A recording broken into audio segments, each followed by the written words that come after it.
This is it right here. Combining a team of reporters, columnists, and commentators. Don't you ever talk about me! Are you serious? Jack Ebling has brought thought-provoking discussion. What are you doing? That's a damn coaching mistake! Opinion. The customer is the one who decides when the future gets here. Oh, no! The ship is on fire! You have to check the report. Are you kidding me? That game was fixed. And overall infotainment. I'll take Jim Harbaugh. What has he done? Crazy cootie coming at you. Quiet, please. In exactly 15 seconds, we'll be on the air. Thanks, big fella. Don't you ever come back here again! No arguments. Those are called ass tunes. So buckle up. You talking to me? It's time for The Drive with Jack Ebling. Yeah, for some reason or another, you sound a little taller on radio. Great afternoon, Greater Lansing and beyond, and welcome to The Drive with Jack, the Spotlight Radio Network. Jack Ebling here with my producer, Boston Rob, back in studio today, 105 West Allegan. Rob, a little nippy out there. I suppose it has been worse, but 34 degrees and a little dusting of snow. Supposed to warm up, but not for good. I haven't really paid attention to the weather too much, Jack. I'm still busy listening to Freebird by Leonard Skinner. Okay. For the past 48 to 72 hours. So the weather can do whatever the hell it wants. I'm still celebrating. You know what I mean? I got you. All right. Want to welcome in our first guest of the day. What a great way to start the show. Haley Schoengart, Lansing's gift back to Louisville when she was here. She made a lot of friends and a lot of fans, especially in the hockey community. Haley, how are you?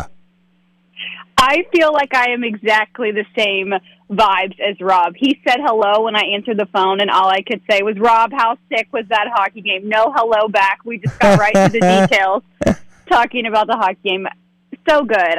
What an incredible... I didn't think the women's game could be topped. Yeah. Then the men do that. I mean, what a way to end the Winter Olympics. And, I mean, I feel like the whole world now is finally discovering how incredible the sport of hockey is.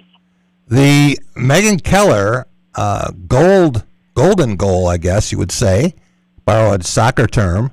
Did that look a little bit like Riker Lee? I feel like if you can just whip out some nasty dekes, hand moves, maybe spin a couple times, anything can look like Riker Lee. Adam Nightingale calls Riker the Wizard, and there's a very good reason why. Yeah.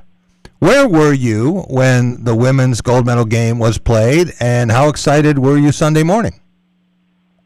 Oh, my gosh. I was at work when the women's game was being played. Obviously, we had it on, and just an incredible showing from them. I love everything that the team stands for and all that they've done for the sport on the women's side. Yeah. And then on the men's side, I was like, I'm not a morning person. Us sports TV people, we have to be on television at 11 p.m. at night. That's right. That's right. We'll sleep in a little bit. I'm not crazy. But I was bright-eyed, bushy-tailed by the TV, coffee in hand, ready to go for USA Canada. And what an incredible game. Like I mentioned in the intro, just what a way to win or end the Winter Olympics, winning the gold medal. And Jack Hughes, takes a high stick to the face, blood, missing tooth. What an iconic picture that the photographer has captured with him, the blood everywhere, with his fist in the air. Just truly incredible.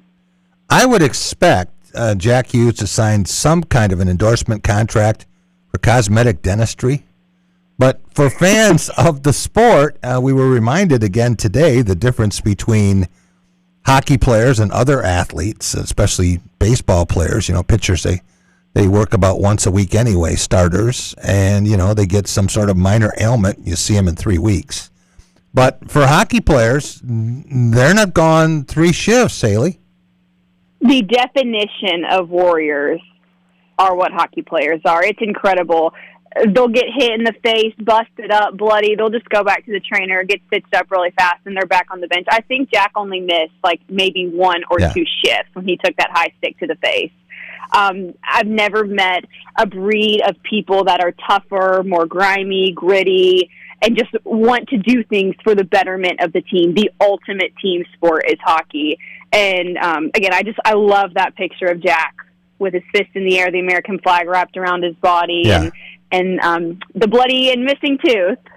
Well, now you talk about the hockey. They're back in the NHL tonight, so teammates become competitors. Oh, yeah. And competitors from the Olympics become teammates again. So this is the hockey grind we're talking about. Love it. Right. When you talk about the physicality and, you just play through it. You got to be tough. How much of that attracted you to the sport? You're pretty new to it still, although you know more hockey than almost anyone I know in the media, with the exception of maybe my Human Hockey website. But how much of that was the appeal to you? I mean, I always feel like I have been a type of person that is very hardworking, and you just got to push through. Pain is temporary; you just got to go. Yeah. And so I feel like I resonate a lot with that. Even moving around, like my journey through TV, although it wasn't physically painful, it's hard to be away from my family and try to make these dreams come true of mine. And I feel like hockey players are the exact same way. They move away from home and then have to endure actual physical pain out there. It's just incredible to see what they're able to do. And then, even after the Stanley Cup, right, you hear of all these injuries that these guys have been hiding for months and weeks, and they just kind of pushed them to the side for the betterment of the team. And I just really tip my hat to all the hockey players out there who have done that, because I can really admire their desire to just push through because they want to be there for their teammates.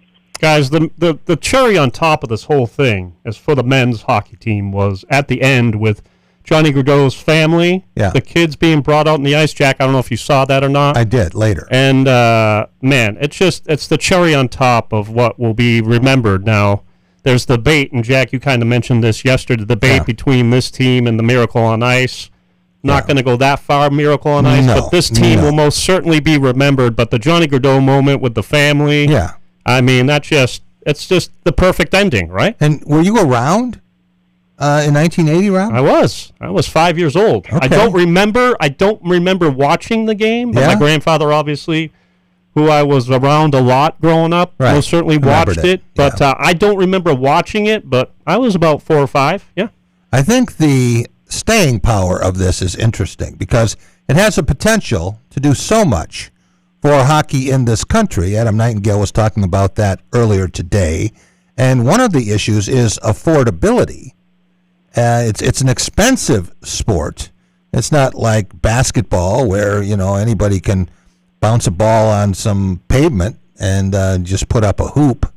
Very inexpensive. And compared to ice time and equipment and travel, all the things that you need for hockey, it's something that's going to have to be addressed if they want to make it truly a sport for the masses, Haley. Yeah, and I think even allowing the NHL players to play, this is the first time since 2012, I believe, that NHL players have been allowed to play in the Olympics. And oh my gosh, the whole country, I felt like, was watching this game, whether you liked hockey or not. And now people have met all of the stars of the NHL in one stop. And so I really hope that it grows the NHL fan base. And then, gets kids interested as well. In Kentucky and Louisville, there's one tiny little ice rink. Louisville's about the size of Grand Rapids. One tiny little ice rink, and that's it to serve the whole community. But I really do hope that this grows the game. It's truly incredible. I was talking about it last night on television, just how people don't know what they're missing until you watch. And I feel like I'm a great example of that. I had no idea, no desire to do anything hockey, and I'm just so blessed to have gotten to really fall in love with it while during my time in Michigan. And I really do credit, Michigan State, the staff, the media that really helped me find this passion. And one thing I want to know about Johnny Gaudreau's children coming out, I love that Dylan Larkin is one of the people that went and got them. Dylan's a Michigan guy, but there's a reason that Adam Nightingale just has the utmost admiration for Dylan Larkin, despite being Michigan State's head coach. There's a reason why. I have loved all my interactions with Dylan Larkin, and that just proves exactly who he is. Unprompted, had no idea people were going to film him or turn this into a big thing, and Dylan's just like a 12 out of 10 person, and that's just another example. Okay, Rob, I'm going to back off my Wings should trade Dylan Larkin rant for a while here. Anyway, let's go back and listen to that clip. I should bring that one out. I am very curious Haley, because I know that what the women's team did opened a lot of eyes. There are people who didn't really know what women's hockey was and had been asleep at the switch. But the men's team now was on such a high Sunday. I mean, the people who were talking about it had never talked about hockey before. And then, as we find out so often in this country, there is division, deep division. And when Kash Patel was there chumming it up and posing with the players, I think that turned some people off. And I just hope that this isn't politicized. I know tonight there's the potential for that with the State of the Union and the alternate State of the Union. And what this hockey team has accomplished should stand on its own. It shouldn't get caught in the muck of politics. Agreed. I even saw people earlier today talking about which players were at the White House and which players declined President Donald Trump's invitation. And it just makes me sad to see all that. This is about America. This is about representing your country. Yeah. There's a reason that NHL players have been chomping at the bit to be able to represent Team USA. We kind of saw just how much it means at the Four Nations last year, and I think this only amplify that. So I hope that people can look past the politics and really just appreciate, you know, the athletes, their skill, and just the pride that it is to be an American and what our fellow Americans did in the Olympics. Haley, I'm sorry that we made you talk hockey at the beginning of the show, and I know Rob would much rather we had taken the entire 20 minutes and talked Indiana football. Oh, my God. Rob is Hoosiered out. He doesn't want to hear the name Signetti ever again. It's not on this show. I feel like on this show specifically, Haley, we went 3 months of, and it's a great story. Yeah. And it should be talked about. I'm glad you said that because we're going to do it again. I figured you would. This is the perfect setup. I'll go ahead and turn my mic off and sit here. So, thank you, Haley. You had a 4-week journey from the Big Ten championship game, where I somehow managed to miss you, and then to the Rose Bowl, and then on to the Peach Bowl, and finally to the national championship game in Miami Gardens. And it was just high after high after high if you were a Hoosier, not so much if you were a Boilermaker or any of IU's victims. And now Indiana has players at the Combine, and you're going to be there, right? Yep. I'll only be there for one day. There's too much else going on between hoop season. It's just the craziest time of year. Yeah. You know, this like January, February, March, April stretch. Going there Friday, 8 a.m., Fernando Mendoza is talking. He is not throwing at the Combine. He will throw at the in-house pro day Indiana is holding in April. Right. Friday is all about quarterbacks, wide receivers, running backs. So obviously I feel like, you know, that's the people that get the most love usually. So I'll be there for Fernando Mendoza, Elijah Surratt, wide receiver, Omar Cooper Jr., wide receiver, Roman Himby, a running back, and then Louisville has 2 players going to be there as well. We won't see any of them work out. That quarterback, wide receiver, running back, they work out on Saturday. I believe it's the tight ends and the DBs that will work out when I'm there, but people can't get enough of Fernando Mendoza, and I'll be right back where I left off. What is that? A month ago, in a Fernando Mendoza press conference, surrounded by a ton of people. One of the most well-spoken athletes, I will say. I would put him up there with Dylan Larkin in my 12 out of 10 person. So kind, so caring. I've always really admired that Fernando always tries to learn reporters' names and, you know, will say like, "Hi, Haley, thank you so much for the question." And that's not something you get a lot of times with college athletes especially. We know that Mendoza is, barring the unforeseen, going to be the 1-1 pick, going first overall to the Las Vegas Raiders. But what about Surratt and Cooper and Hemby and the rest of the IU guys? Do you know what day they might be taken? I really do think D'Angelo Pons, defensive back. A lot of people have talked about him going in the first round. I think Elijah Omar maybe like a second or a third. Okay, day 2. Round, maybe even the first. I also think Pat Coogan is going to be pretty high up there. Indiana center. Rose Bowl MVP, right? Yes, it's such an incredible story. Yeah. And Pat, in general, going to Notre Dame, losing in the national title, losing his starting spot at Notre Dame, betting on himself and transferring to Indiana. And then, he's the Rose Bowl MVP as a center. I mean, how many times has that happened ever, Jack? Like, probably maybe one, I think. Well, we know how important basketball is in the Bluegrass State. And high school basketball, giant there, maybe Kentucky and Indiana, it's first and foremost. We know that Louisville has had some terrific success and national champions.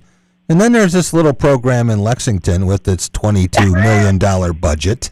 Not that you ever care what the Wildcats do, but how much time are you spending on college hoops? We have to dabble with some college hoops every once in a while. Yeah. It is a pretty big deal here. I went to Louisville's senior day game on Saturday, but just you have the high of that. The seniors get celebrated, a nice win for Louisville over Georgia Tech, like it should be. Georgia Tech is the bottom of the ACC. Right. But then Louisville goes out and did what it did in Chapel Hill yesterday. Just couldn't get the offense going, couldn't get the defense going, had no match for the athleticism the Tar Heels had at times. And then, UNC just did what UNC does, ran away with it. Louisville tried to claw back and nothing. And then, we also have the Mark Pope saga that's now happening. Oh, yeah. He's been fined by the SEC for his comments that he made way out in the hallway after his press conference, because you can't criticize the officials in the microphone, which I guess Izzone just takes the fine. I had no idea personally that you couldn't do that, because I feel like Tom loves to go after the officials when he feels they did something wrong. Yeah. So that was a new learning experience for me. I had no idea you can do that. But I mean, Mark did it to where it was loud enough to where everyone in that press room heard, and I think he thought he got around it. Not today. And then Kentucky loses. Yeah. They're down all these players. They have no depth, yet they paid $22 million for all of these players. Right. I think here in, the Louisville area, Kentucky, Indiana, basketball season just hasn't lived up to the magical hype it once has. So I think a lot of people might be more interested in this NFL Combine this weekend. I actually sent a text to your buddy DeSherian McBroom after Kentucky wet the bed at Auburn and managed to blow another game, and he was just beside himself. Don't like this Pope, don't like this. So, it's a tough time to be DeSherian. But I want to ask you a little bit about college hockey, okay? Rob, I've never seen anybody in Kentucky follow college hockey more. And Haley, Michigan State is in a position now, needs 8 points in the final 4 games to lock up an outright title, 7 for a share of the title and the number 1 seed. They would win the tiebreakers lots of different ways. And then it's on to the conference tournament, a little different format now, no best of 3s, and then on to the NCAA tournament. And there are no games in Toledo, so that might be good for Michigan State. But what do you make of what's ahead for Adam Nightingale and this team? I think it's so incredible. It's hard for me to never not compliment the job Adam and the staff have done turning this program around. The potential to have the 3rd consecutive Big Ten regular season title in 4 years here, right? 4 years? Yeah. Yeah, 4 years. Oh, my God, time flies. 4 years at Michigan State. It's just incredible. I mean, Michigan State, prior to Adam and the staff, was the laughingstock of the Big Ten, always in the basement. And so it's just incredible what they have done, the development, a Hobie Baker winner, one of the best American-born goaltenders right now in Trey Augustine. Yeah. I think Adam has the secret sauce. They know what to do. They know how to get the guys ready. They know how to get their mindset right when it comes to these games. Yeah. But unfortunately in college hockey, like we saw last year, one play, one misread, one shift taken off can end your entire season. Yeah. And I would like to think that the team, because there's a lot of returners from that team last year that lost to Cornell in the opening round of the NCAA tournament. Matt Baskell, I remember, just distraught. Yeah. I mean, I've never seen someone so upset after a game. And I would like to think that this team has kept that sour taste in their mouth and is really ready to go. They've risen to the occasion on a lot of big stages thus far. And so you, as a Michigan State fan, you have to like that the team doesn't shy away from the limelight. If anything, they perform better. It was interesting, Haley, today to hear Adam talk about the three guys that he inherited who are still here. And they could have left. They could have said, hey, I'm not sure this is for me. I want some guarantees. Some players at some schools do that. That doesn't work here. But when you look at Baskell, all he has done, and as a captain, great leader. Daniel Russell, he's been on the top line, I think, all 4 years here. You think about Tiernan Shouty. I mean, it's been really the foundation for the program he has built. And there aren't a lot of guys in this class, but the ones that are there, very important, and important off the ice, not just on it. Yeah, the definition of true Spartans. Never have any of them ever asked for handouts or guaranteed time or more money. All they want to do is work their hardest every single day, put on that Michigan State sweater and play Friday and Saturday nights and represent Michigan State. I mean, Matt Baskell, one of my all-time favorite Spartans, the ultimate definition of a Spartan, what it means inside, outside, the way he leads the team, I think, is incredible. Kiernan, one of my all-time favorites, too, a fourth liner, grimy, gritty, not afraid to stick up for his teammates. And I just think that the way that Adam and the staff are able to get their teams to buy in every single year, it needs to be studied. I heard Dan Orlovsky say, when talking about a football team one time, that a good coach can brainwash their team. And brainwash is a harsh word, but I do really think there is some validity to that, to be able to get all of your guys bought into the same idea, every single day to show up and continue and work and put forth your best effort. And I think Adam and the staff has just got that down to a science at that point. Then you mix in the best head strength and conditioning coach in college hockey in Will Morlock. That place is a lab, pumping out incredible hockey players. One other thing that he mentioned, Haley, and maybe you were even there, but the first game that Adam coached at Michigan State was against Western Michigan. And Western wasn't Western that won the national championship, and Michigan State certainly wasn't the Michigan State we see now. And there were, I'm guessing, and I'm using Adam's number because I would agree. He said 1,500 in the building. Now, for the entire season, they haven't had 1,500 empty seats. Oh my gosh, there's probably 1,500 people trying to get tickets online that are unsuccessful. Right. I always love listening to Adam talk about the way that the attendance has shifted during his tenure thus far. And the saying he almost always uses is, you could shoot off a cannon in mud and not hit a person. That's right. And it was so funny. I remember for some reason I was looking back at like some of his earliest games, like against Bowling Green, the NTDP, UMass Lowell. And at the time, I didn't realize how little people were in there. And I remember talking to Ian from WLNS and being like, oh, my gosh, there really were no people here. Like, he really was right. That's right. And something I've really admired about Adam, too, is there was no freebies. There was no come and stay for the 2 periods and you get free pretzel, free drink, nothing. He wanted his team to work for the fans to come. They're going to spend their hard-earned money, those fans, and so they have to put a good product out on the ice. And now, I mean, you can't get a ticket to mine. You better know someone or try to sneak in the side door, because if you don't have a connection, good luck. That place is packed in there like sardines, and it is one of the toughest places to play in college hockey. Our guest is Haley Schoengart, now back in Louisville, and she's somewhat of a fashion plate, so you have to settle an argument for us, okay? There are those in the media corps, and I'm not going to identify who is on which side of this debate, who really love those Kelly Green uniforms from 1986 that they brought out of mothballs, and now they have a line of of these that they're trying to sell at Munn and elsewhere.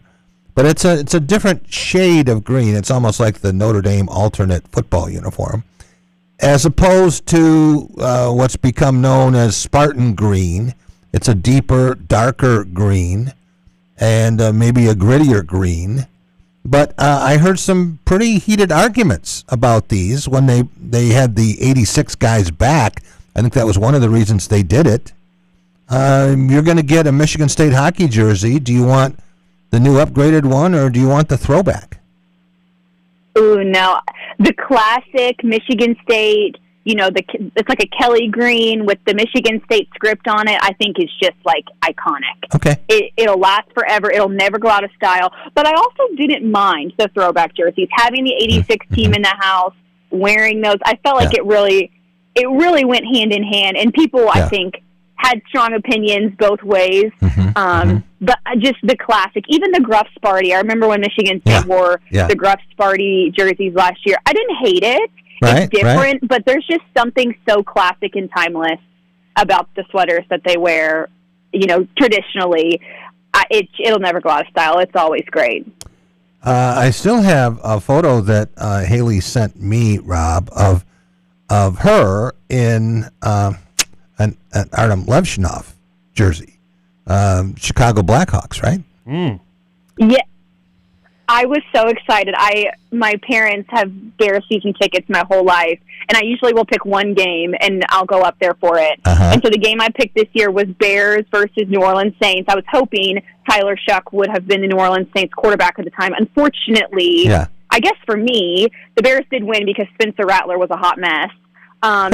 But we were walking around, and I drugged my brother into this gigantic Blackhawks store, and I was probably the only person in there running around like a crazy person trying to find an Artem Levshinov jersey. The workers probably thought I was insane because I didn't care about Connor Bedard or Frank Nazar or Alex Blass. I didn't care about any of those guys. I needed a 55 jersey, and eventually I found it. I was so happy. My brother was embarrassed, but I was on cloud nine getting to see a totally stitched Artie jersey. And just what an incredible player to come through Michigan State. Who would have thought 10 years ago Michigan State would have produced the number 2 overall pick in the NHL draft and a Hobie Baker winner? Hey, have big fun in Indianapolis at the Combine. And when you get back to Louisville, we're going to have you on Press Pass Sunday night. Looking forward to that. That's 11 o'clock on Fox 47. We'll see you then. Perfect. I'll see you guys then. Haley Schoengart. And you remember her from all of her work at WLNS Channel 6. We will be right back. We're going to go to North Carolina and talk with Tom Shanahan. And he is very much involved with the social justice of sports and Michigan State's role in it. He is the foremost historian on Michigan State integration. We're going to talk about that. We're going to talk about Jesse Jackson. We're going to talk about the Flint connection. No, we don't have Jay Green here, but Jay Green was just on one of Tom's podcasts. So we're going to talk about that. Then Jim Stark is in studio. We'll talk Pistons and Tigers. We have 2 members of the Izzone who are going to be here, Jack Costa and Ryan Lynch. They were here before, backed by popular demand. A lot of people said, why don't you leave and just let those guys do the show? And then Jim Keyton's going to make his appearance before Keys to the City tonight. Be right back on The Drive with Jack. Jack Ebling here with my good friend Matt Sloan at Graph of Okemos. Some great product here in early 2026. You got it, Jack. Here at Chevy, we have, backed by popular demand, the all-new Bolt. Redesigned and back in full force for us. People are really excited about that vehicle. It did great for us in the past. Great. And then next door, the Nissan Sentra, completely redesigned for that model. Great fuel economy. It's going to be a hot seller for us. Stop and see Matt and the gang at Graph of Okemos. They're making friends. So, it's been a while since you've had your jewelry cleaned and inspected, right? Where will you go and who will you trust with your most valuable and treasured heirlooms? At Meadowar Jewelers' 4 locations in Lansing, Okemos, Jackson, and Portage, jewelry isn't just our job, it's our passion. Each and every piece entrusted in our care is thoroughly inspected by our trained staff against damage or normal wear. And we offer you, our customer, the highest level of quality on repairs and custom designs. Whether it's worn out prongs, channels, or shanks, it's all handled with incredible care. Meadowar Jewelers in Lansing, Okemos, Jackson, and Portage want to help you preserve your memories and offer you options on creating new ones. Come in today for the cleaning and inspection of your jewelry. We continue to work hard every day to earn your confidence and trust. Dean Transportation is looking for compassionate people to join our team of school bus drivers and attendants. Visit deanjobs.com to see all openings. Dean Transportation provides paid training to obtain a commercial driver's license, increased starting pay, comprehensive benefits, and flexible schedules with no weekend shifts. No experience needed. Apply today at deanjobs.com and train for back to school season. That's DEAN jobs.com. Amy here from One North Kitchen and Bar. Tuesdays are family fun night at One North. Kids under 12 eat free with the purchase of an adult entree. Bring the whole crew to One North in Lansing, Jackson, or now East Lansing. Good food, happy kids, and an easy win for the family every Tuesday.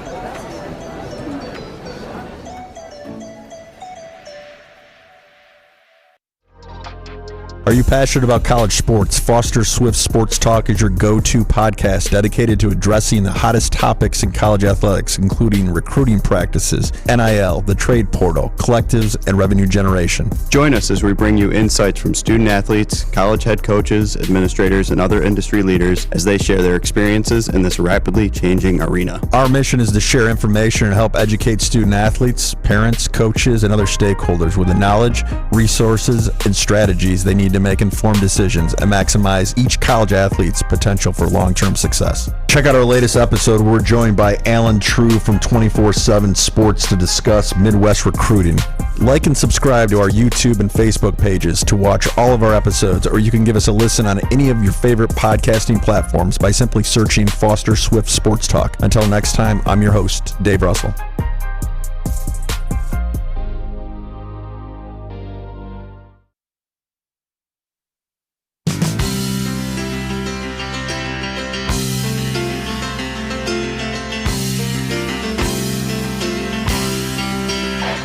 Welcome back. It is The Drive with Jack, the Spotlight Radio Network. Jack Ebling here with my producer, Boston Rob.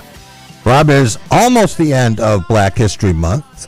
Michigan State has commemorated that with 2 national anthems at basketball games, and we've had a lot of discussion about it.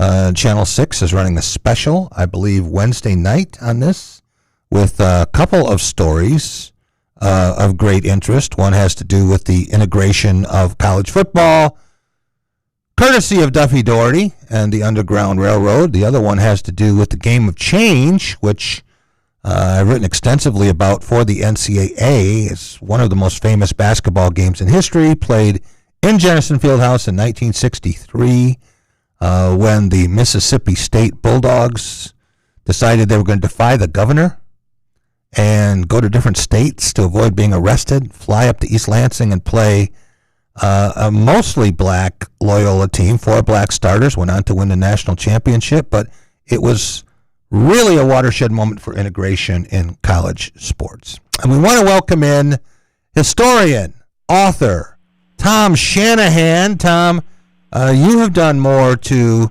keep the Duffy dream alive than anyone I know in the media. And those who have followed your podcasts or read your book certainly know what I'm talking about. But the latest one I saw, Jay Green was featured on and had a lot to do with the city of Flint and Flint's connection to Michigan State is tremendous. Michigan State would not have achieved the heights it did, the national championship in 1952, the first Rose Bowl, its first year of Big Ten membership, the 53 team on January 1st, 1954, and on and on and on without contributions from black athletes from Flint. When you think about that and the size of Flint, now Flint is shrunken to a thimble size of what it was originally, but it's an interesting link. Flint and Michigan State played such an important role in the integration of college football. Yeah, thanks, Jack. Thanks for having me on and another chance to kind of spread the word about our proud history in Michigan State and how Duffy Daugherty is a singular story. He's not one of the coaches. He is the coach who led college football integration. And, the Flintstones, that was fascinating. That Norm Bryant founded the Flint Greater Sports African American Sports Hall of Fame. That's right. But the way I came across Norm is in my research for The Right Thing to Do, I was writing about Dan Devine. Yeah. And Dan had been a Duffy Daugherty assistant, and then he went out to Arizona State to become a head coach. And like all of Duffy's assistants, once they became a head coach, they followed Duffy's blueprint of ignoring the unwritten quota limiting black athletes to a half dozen or so. And so Norm told me this tremendous story about Dan Devine and Leon Burton, who was from Flint. Leon was on his way to Michigan State. He was one of the great halfback, one of the fastest sprinters and hurdlers in the nation. And he was almost killed in a car accident. And it took him a couple years to recover. And when he did, Bert Smith, who had coached him at Flint Northern and moved on to Michigan State by that time, suggested that Dan Devine they take Leon Burton. And Leon Burton was led the nation in rushing, Arizona State's first black star at Arizona State's history. And so I've been wanting to have Norm Bryant. And Norm Bryant, what a fascinating person he is. He is a living link to having seen Don Coleman, Leroy Bolden, Ellis Duckett, all these guys play. And so I've been wanting to do something on a podcast with Norm Bryant for some time. And I was mostly focused on linking it to Dan Devine in Arizona State. But when I saw on your show, Jay Green was going into the Flint Hall of Fame. Inducted next month, I said, here's how we'll do it. Norm had a long-time barbershop, very popular barbershop in Flint. In fact, it's still open. It's called Historical Bryant Barbershop. Some guys bought it from him when he retired. And I decided we're going to have Norm Bryant in the barbershop talking about the old Flintstones dating to the 50s. And then Jay Green talking all the about way up all the way up to the more recent Flintstones. And as I told my co-host Herman Bulls in the podcast, Herman, you probably think the Flintstones was Mateen Cleaves and Charlie Bell and Bruce Peterson and Teddy Smith. No. The Flintstones in Michigan State go back to Don Coleman in the 50s. Well, there are people who still think the Flintstones are Fred and Wilma. But when you think about Cleaves and Smith and Peterson and Bell and those four in particular are the reason that Tom Izzo has a national championship in 2000. But it was so important for so many decades, from the 40s, the late 40s, on through. And people know Carl Banks, and they know Mark Ingram and Andre Rison and Courtney Hawkins.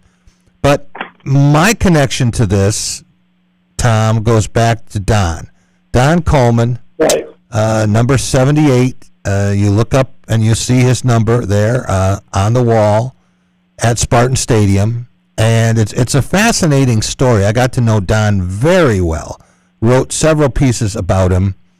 And, in fact, we were in his house one time, and I asked him about trap blocking. And he started moving furniture around. And he was showing me how it happened if, the table did this and the chair did this. And but when he was a student, he also was a musician.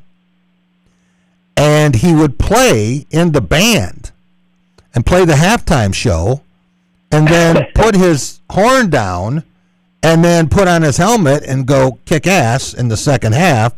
But a lot of people don't understand how he got to Michigan State. And then, normally it said, well, there's a coach and this did that.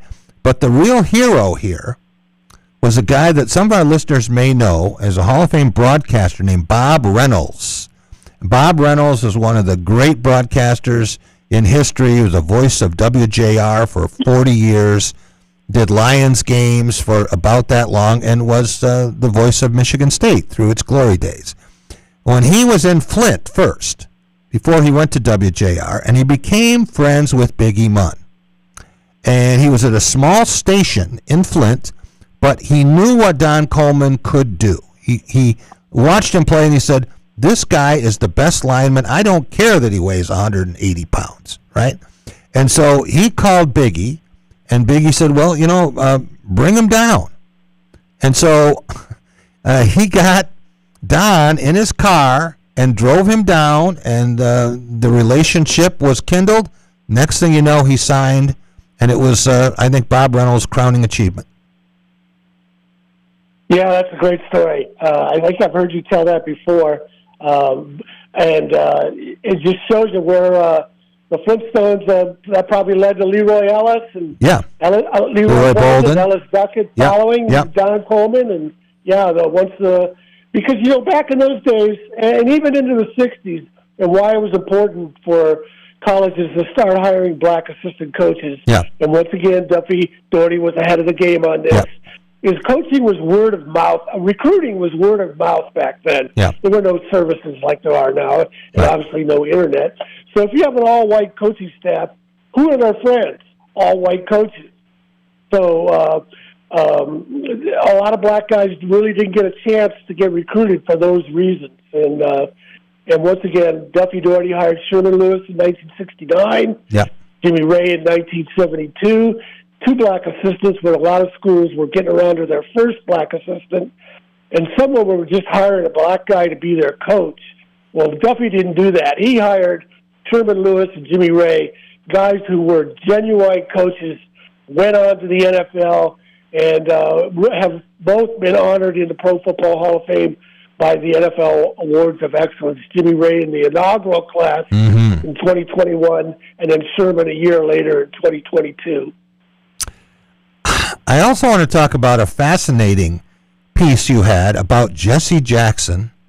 And I don't know that Jesse really got his due last week. I thought that was kind of maybe rushed or overlooked or diminished by some people. But Jesse Jackson's role, going all the way back to the marches with Martin Luther King and the things he did for integration. Jesse was also a terrific player, an athlete in his day. But I have a Jesse Jackson story. I have two real quick ones. One was Joel Ferguson and I had been talking about some personnel move that Joel was plotting. And he was in a car. I'm talking to him, and he says, hold on a second. And he was going to check something. He says, talk to Jesse. I said, Jesse? Who's he talking about? And he hands Jesse Jackson the phone in the passenger seat of the car, which was maybe the most surprising conversation I ever had for the next 10 minutes. I didn't want to talk to Joel anymore. Just keep Jesse there. And then in 2019, Tom Izzo talks about this. Michigan State and Michigan met 3 times in little more than a month in basketball. Both top 10 teams. Michigan was favored every time. Michigan State won every time. And the last time was in the Big Ten tournament in Chicago. Chicago, of course, Jesse Jackson's hometown. So we're out on the floor, and you know how it is when the Big Ten tournament ends, they got the selection show, like 2 minutes later. So the game went long, and there were a couple of injuries. Kyle Arns tore up his leg, and so this game was going forever, and they won't wait for the selection show. So, bam, the game is over, and they're all right in the East region, So Izzo is like up there and the confetti is falling, and we're telling him about his pairing. But I turn around, and standing next to me is Jesse Jackson, who had become a giant Michigan State basketball fan. Maybe through Ferguson, but he's following every game, and I think he even had I don't know if it was a grandson, someone who he got to come to Michigan State. Maybe it was a nephew. I think it was a grandson. He got to enroll at Michigan State. So he was like Michigan State's biggest booster in Chicago.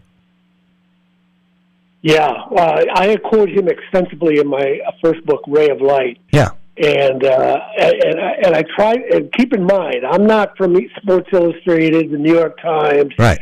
And so I called his office, cold call, because I knew a little bit about his history, that he had gone to Illinois as a black quarterback from South Carolina, and then later finished his career at North Carolina A&T, a black school here in North Carolina. So I decided to take a chance on if I could get some quotes from him about Michigan State's leadership in college football integration. I didn't know how much I was going to get out of it, but I knew he would know about it with his Big Ten experience. Oh, yeah. This shows you his respect for Michigan State, and more in particular Jimmy Ray, that he called me back, because he wanted to talk about Michigan State and how it helped change college football. First I'll talk about Jimmy Ray. And this is one of the quotes that's in my book from Jesse Jackson. And remember, Jesse Jackson was a college quarterback. Jimmy Ray was one of only 2 black starting quarterbacks in the nation. The other one was Stanford's Gene Washington, and he only played 1 year. Stanford switched him to wide receiver. That's how unique Jimmy Ray was as recently as the 60s. Jesse Jackson said, quote, "Jimmy Ray was one of my heroes. We pulled for him. There weren't many black quarterbacks in the pipeline then. We knew that people like him had tremendous pressure on them. They had to not just play, but perform better than their competitor. We know there would be alumni pressure to play the white quarterback, and Jimmy would have to sit. We knew there were 2 sets of rules." So that was one way Jesse respected Michigan State. But then I later learned that he had watched the 1954 Rose Bowl with Leroy Bolden and Alex Duckett. And I can't remember who told me that this was kind of the genesis for me understanding and explaining the Underground Railroad, because it's never been explained like it is in my books. When Michigan State was seen in the 54 and 56 Rose Bowls, was black All-American stars.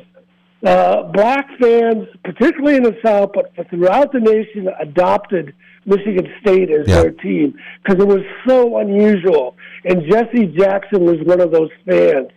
So that got me going down that avenue of learning about the respect for Michigan State in the South. And then later, and again, I can't remember who told it to me first. Later, Hank Bullitt told me the story about Duffy speaking at a clinic in the South. He thought it was in Atlanta, and Duffy was upset that wouldn't let the black high school coaches attend the clinic. This is the late 50s, Jim Crow segregation. So Duffy puts on a free clinic for the black high school coaches, something he continued to do into the 60s. And the black high school coaches were the ones who sent players to Duffy. And in addition to them, because of their respect for Michigan State, and that once they knew Duffy was a guy they could trust, and in addition to them, the white Southerners who were against segregation, like Bob McClellan at the Roanoke newspaper, who told Duffy Doherty about Charlie Thornhill, and that's how Charlie Thornhill ended up at Michigan State. So what I always tell people, and it's hard for them to get this point across because there are so many myths and fiction about Bear Bryant. Duffy did not recruit the South. The South recruited Duffy.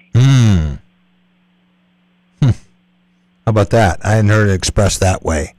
Yeah. Can you tell us a little bit in the minutes we have left here, Tom, about the books, the website, all the ways that people, if they're interested, and a lot of people, this is going to go right by them, but for those who care, those who want to learn more, especially for Spartans who want to appreciate their university's unique role in history, one that is underemphasized, often forgotten, overlooked by those who should be paying the closest attention to it. And we're going to hammer away at them until they do. Can you tell our listeners again how they can get access to your stuff? Yeah, Duffy's story is so much deeper than the accepted version nationally or even on our own campus. It's sloppy journalism that the Bear Bryant myths overshadowed Duffy Doherty's legacy. But my website is tomshanahan.report. Shanahan, just like the 49ers coach. And I have stories on there. Right now you can read that story about Jesse Jackson. You can click on the Endgame podcast and watch the podcast about the Flintstones with Norm Bryan and Jay Green. My books are Ray of Light and The Right Thing to Do. You can find them on Amazon, or you can go to my website and buy them directly from my publisher, August Publications. I get a better royalty that way. And then if you go to my website, there's also a link that says Game Changers of the Century. Mm-hmm. And it's a documentary we hope to produce based on my second book, The Right Thing to Do. Yeah. So that we're trying to raise funds so we can produce this documentary and tell the story of the true 1960s pioneers lost to college football history.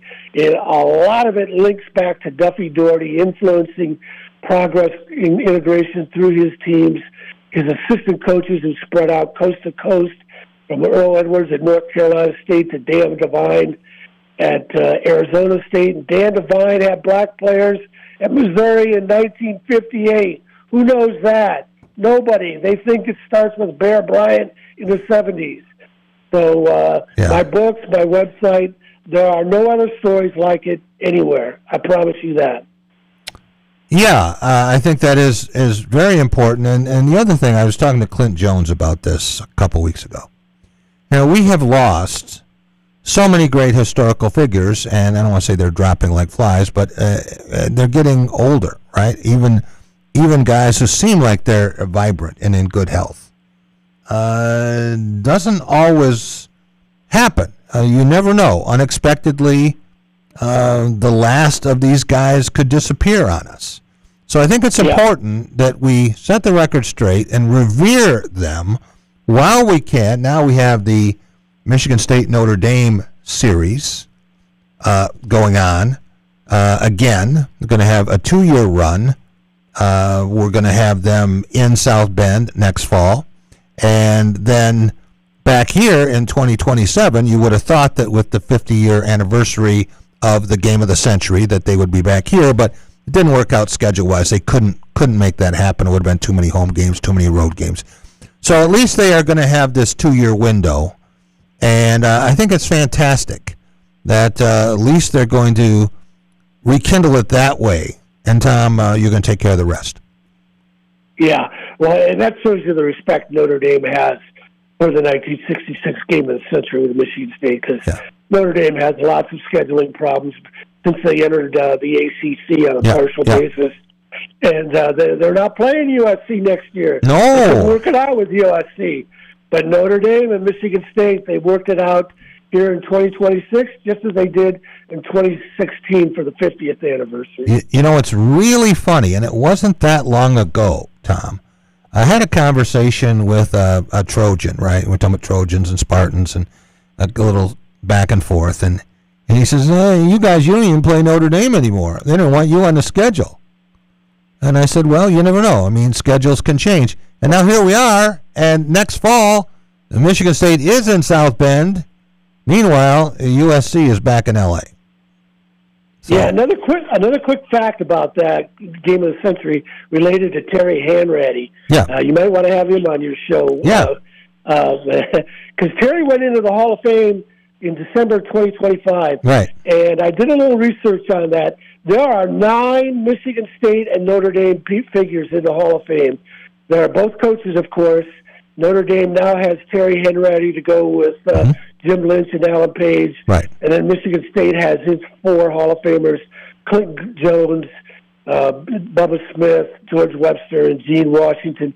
9. I compared that to the other so-called games of the century, and they don't match up. No. They don't match up. In fact, that 71 Nebraska, Oklahoma game that was so famous, I think the total was 5. Okay. I'd have to double-check it. But 9 Terry Hanratty is the 9th Hall of Famer. That game stands out like no other game. Yeah, and Hanratty, of course, was injured in that game early, and Coley O'Brien came in and was the hero, and then Duffy said as good as Terry Hanratty was, and he wanted him to come to Michigan State, he said that if Terry Hanratty had not been hurt, Michigan State would have won the game because they had prepared for him all week, and then suddenly Coley O'Brien came in and was a totally different kind of quarterback. Running around and gave Michigan State fits. Tom, thanks so much for joining us. Really appreciate it. Keep up the great work. Thanks for having me, Jack. Want to welcome in, we're going to stay right here and welcome in Jim Stark, Detroit correspondent for us, talking about Pistons and Tigers. And I guess last night, Pistons got a good look at Victor Wembanyama. Well, I'll tell you, those Spurs team's a good team, Jack. Rob and I were talking about off the air about who are the favorites. It's hard to say. There's 5 teams that might be able to win it all, but they looked awful good last night. And Wembanyama, I think, is one of those guys who will play his best in the big games. Yeah. I guess I would be surprised if it wasn't a Pistons versus Thunder/Spurs final. Yeah. I don't think the big time favorites are going to be. I don't see the any of the big names going to make it this year. No. Lakers, I think, have played themselves off. But yeah, I think it's going to be new faces, which the NBA likes. Yeah. New stars. Yeah. New faces. New MVPs, maybe. Right. And Cade Cunningham certainly making his case. Well, I got my notes. I didn't bring my notes in, Jack, because I wasn't sure if you wanted me on I thought maybe you wanted to get a drink or something. But I made some notes on the MVP. Yeah. Interesting. Let's say the top 4 right now are Shea, Julius Alexander, Doncic, Jokic, and Cade. Well, both Doncic and Jokic are within a hair's breadth of not playing the 65-game minimum. That's right. So that might take them out. And Shea is hurt now. And he's hurt. So he's not going to play tomorrow night. If Cade keeps up his level of play for the next, whatever it is, several weeks, he could be the front runner. And he's been so dominating some of these games. I mean, not just good, but dominating. Yeah. So I think right now he's as good. And I think, as I said last week, he won, I think, a lot of observers over in that All-Star game. Yeah, and people know all about Luka. They know the story. The guy who they might be sleeping on statistically, and don't be surprised if he makes a run, and he's the number 1 ranked fantasy basketball player in the world right now, is Tyrese Maxey. Yes, yeah. For the Sixers. But the Sixers aren't at the level of the Pistons. Right. So how much do you enter that in when we're talking about most valuable? Right. Be hard to pick if you had to take a guy out of a lineup who'd do more damage to your lineup than taking Cade out of the Pistons lineup. But interesting.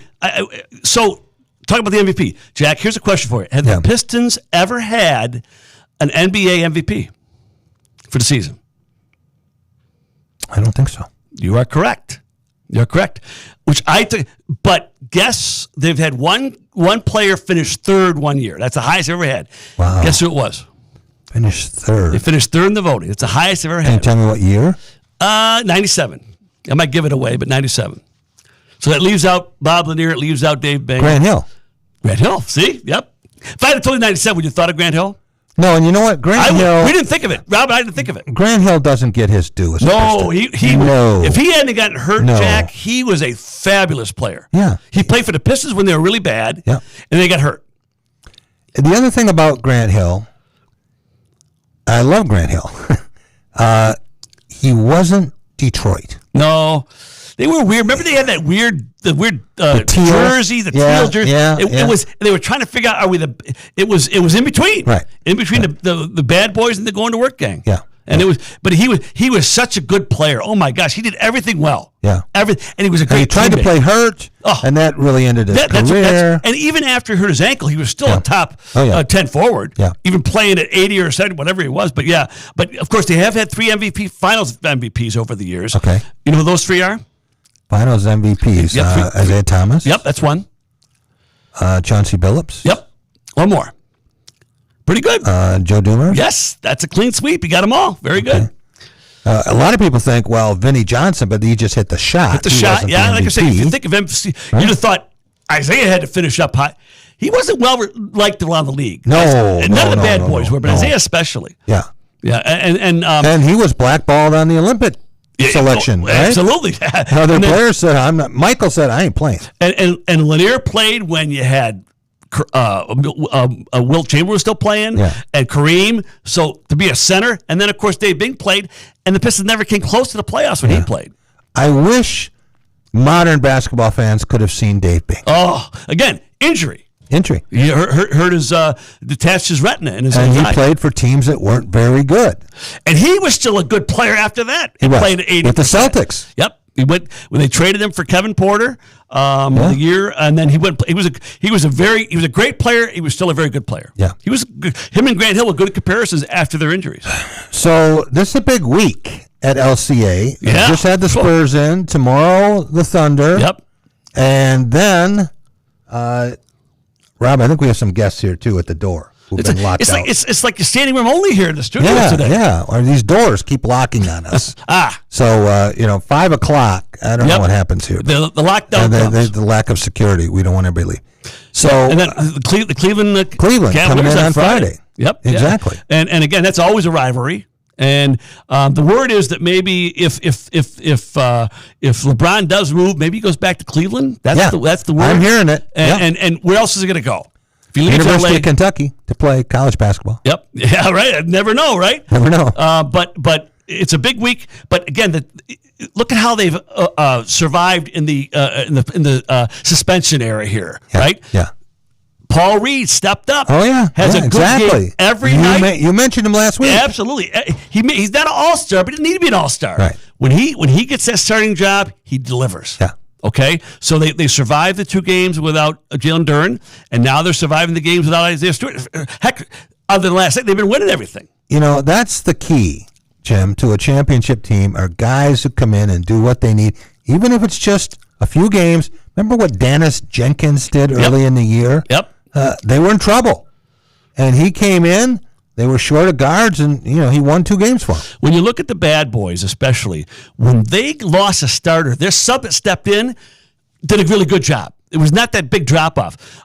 Another interesting point about how good this team is playing is they traded for Kevin Huerter a few weeks. 3-point shooter, lifetime average like high 38.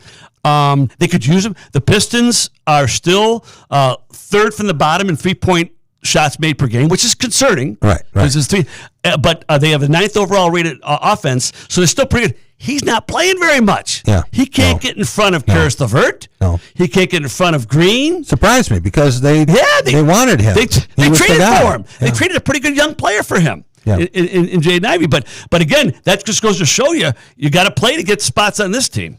Exactly. But again, it's good to know he's there because they will need the 3-point shooting down the stretch. You can't win in the NBA today without hitting 3 points.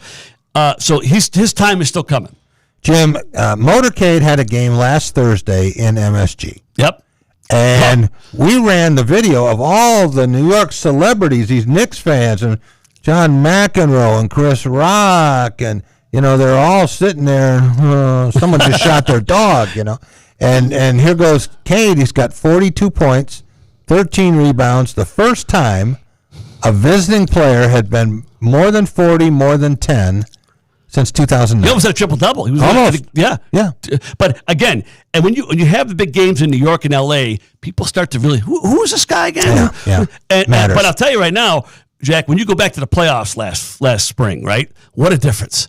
That talk about flipping the script. Yeah. The Pistons are now the team that the Knicks have got to bite at their heels trying to get it, because last year was different. Even the games here at LCA. I keep hearing about I'm not sure the Knicks are going to be there. They might not. They're a whole different team this year. If the Celtics get anything from Jason Tatum coming back, and Cleveland just picked up James Harden. Now, there are people who think James Harden is a cancer. That's good to see how, right? We'll see. Yeah. But he's still a great player, though. Yeah. And you got to contend with him. And the question is, how is he going to fit? Right. Well, again, we talked about this before. He needs. Are there enough basketballs in Cleveland now to go around? And will he play enough defense? Will he do enough? I think the thing in the Cavs' advantage is he wants to go out as a winner. Yes. So he may give up some of his game That's right. in order to get some wins. If he's smart, he will. If he's smart, he will, because right now he's a pariah in terms of NBA history. He's another one of those guys. He's a great player. What did he win? Yeah. He goes in line with Karl Malone. And not only has he not won the championship, in the championship moment, he has every team they built teams around him. The guys he wanted, he couldn't deliver. Right. So if he wants that lasting NBA reputation, he's got some work to do. I'm wondering if the Pistons have ever had 3 better home games in the span of 5 days. Right? Between the Spurs, the Thunder, and the Cavs. And it's a tough week. And again, they're still missing Isaiah Stewart. That's going to catch up to him because he gives them rim protection, he gives them rebounding, and a little bit of shooting. And Paul Reed's doing a good job, but he's not Isaiah Stewart. It's very possible, Jim, when you think about Final Four as a term for college basketball, but the conference finalists, the 2 in the East and 2 in the West, it could be the Pistons.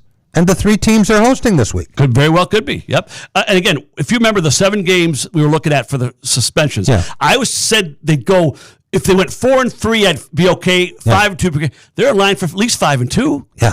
Which is just outstanding. Right. Exactly. Lots of fun. We're going to have that much fun, similar amount of fun this summer at Comerica Park? Well, all indications are the pitching's going to be there, but what about the hitting, right? Kevin McGonigal had his debut over the weekend. The big question, Jack, is will he hit enough to hit his way on the team this year? Will he leave spring training? If he leaves, he's only leaving as a shortstop. He's not going to make the team as a backup. If he doesn't win the job, he'll be down in Toledo. So the question is, will he hit enough to win that job at shortstop? I think the Tigers would love for him to do it. Take that shortstop position and then grab it and make it his own. Because now they only have second and third to worry about. Right now they got 3 positions to worry about. Right. Second, third, and short. So that would solidify that. Max Clark made a little bit of noise over the weekend. He's I don't think he's the closest player to make it this year. I think is McGonigal. Without a doubt. The hole's the biggest. McGonigal batted second today and had a hit. Yep, he's had 2 hits, I think, a hit in both games, but I think he's the closest. And then again, of course, you've got you need to see some of the veterans. The outfield. Who's going to play those outfield spots besides Riley Green? That's still kind of open up in the air. Parker Meadows? Well, you hope so. Yeah. But who plays right? Is it Wenzel Perez? Is he an everyday guy? They've got to earn their jobs, Jack. That's the thing. If they come out and hit the spring training, the jobs are theirs. The Tigers would like nothing more than to have that lineup set coming out of spring training. Third base is still wide open. There's 3 or 4 guys in line for that. Catcher's about the only spot I think on the infield that's definitely great. Right. Lock it in. Dingler's there. But there's a lot to be seen these next 3-4 weeks. And of course, don't forget some of the players peel off for the World Tournament coming up. That's right. And we saw, I think, that Kate Cunningham Struble said he's going to pitch one game, not in the finals. So that'll help a little bit. But that's coming up. I think it starts next week. I love that though when they play the World Tournament. I think it's some great baseball. Yeah. And the Tigers, the USA team won. Was it 2 tournaments ago because Jim Leland was the manager, right? Not the last one, but 6 years ago. But they have a great. My God, the U.S. team is really good. You're going to be in Florida. I am. Yep. So we're going to be down. I'll be in spring training the Saturday the 7th and then Monday the 9th. And I think we're hoping to do a show, a report back to you that week, special spring training report. And I can tell you this: we're going to start, Boston Rob and I are going to start up our baseball show again beginning that week. We'll have more details next week. But beginning baseball this week? It'll be every week starting that first week of spring training. All right. Yep. So that's put up with a long time, right, Rob? All summer long, let's put up with us. Indeed. So Rob's got to bone up on this stuff, right? Yep, he's wearing his Red Sox hat. He can't just sit over there and be 26 weeks of Red Sox. He's got to step his game up. Exactly. Okay. You guys don't know what you got coming. Oh. Be careful what you ask for, huh, Rob? That's correct. Yep. That's correct. The score today for the Tigers. Yep. Did you see the final? No, I did not. Want to take a guess? 4-2. Try 8-1. They lost to Atlanta. So their record now, not that spring training records matter, right? But they are 0-3-1. Yep. And the Dodgers, the Guardians, and the Giants, and there's one other, I think, are 13-0 combined. Well, when you look at what the Tigers did in '84, they had a really good spring training. Yeah. So a lot to be said for building that momentum. It's early. It's the first week. Sure. But there's a lot to be said for building momentum in the spring. How about the first game they played? They lost 20-3. Yeah, it was ugly. 20. The Yankees, right? Yeah, I said, I've seen New York, Detroit play 20-3 games. The Lions kicked the field goal. But 20-3? They didn't address the offense. They didn't address the offense. I feel like you guys think it's the middle of the regular season. No, we just said that. We said this is spring training. Did they address the offense? Okay, well then why do they keep score? They do. But they do. But they didn't. They had a hold of the offense last year. Doesn't matter. It does. Okay. Trends matter in spring training. Wins and losses in spring training. I'm not talking wins and losses. I'm talking about 20-3. Trends you got matter. A lot of problems. You're losing 20-3. Trends matter and momentum. They haven't won yet. One game, 20-3. They haven't won yet. It's not about. They just lost 8-1. It's not about the wins and the losses. That's 28-4. It's about the growth of these young players. Okay. Well, Rob, you'll have plenty of time on that Monday night to share Let's your just thoughts. settle down, gentlemen. Jump off the bandwagon. No, now. I'm not jumping off because I'm never on the bandwagon. By the time I'm down there, we'll have a much better indication of what's going on. The only reason I'm bringing this up, okay, I don't want to be the perpetual wet blanket here, but fans get so caught up in this. Like, I talked to a guy about Framber Valdez, and he made him sound like he won 30 games last year. Let's face it. Come on. The Astros didn't want him. The Tigers had a historic drop of that title last year, of the division title. Yeah. Historic. Lost 15 games from August. So that's not forgotten. The biggest collapse that a team has had. Ever. In the season. So let's not forget that. And again, they didn't address that offense because the offense was what the problem is. The pitching was in that collapse. Right. Maybe even more. And I asked Fred Heumann today, I said, are you more interested in watching Kevin McGonigal and Max Clark or Framber Valdez and Kenley Jansen? Yep. I mean, they bring in Kenley Jansen. He's a dinosaur. He's 100. I think he's 107 this year. And Fred said, don't get so caught up in McGonigal because he isn't going to be with the team at the start of the season. I said, are you kidding me? He might be there. He said, nope. And Sweeney is hurt. Yep. So, and that means if McGonigal isn't there. Don't even say it. Don't even say Javi it. Baez, he's going to be there for 150 games. Right, the season off right now. If Javi Baez is your shortstop, that's a problem. Yeah. Well, it's going to be fun to watch. Certainly, I think a lot of people already have looked at the Tigers' schedule and they've circled some games. I think they're going to sell a boatload of tickets now with Verlander back too. Well, they added 4 key pieces to the pitching staff, right? Yeah. Verlander, Valdez, Jansen, and of course they brought back the relief pitcher Finnegan, right? Kyle Finnegan, yeah. Okay, that's 4, but offensively, not even 1.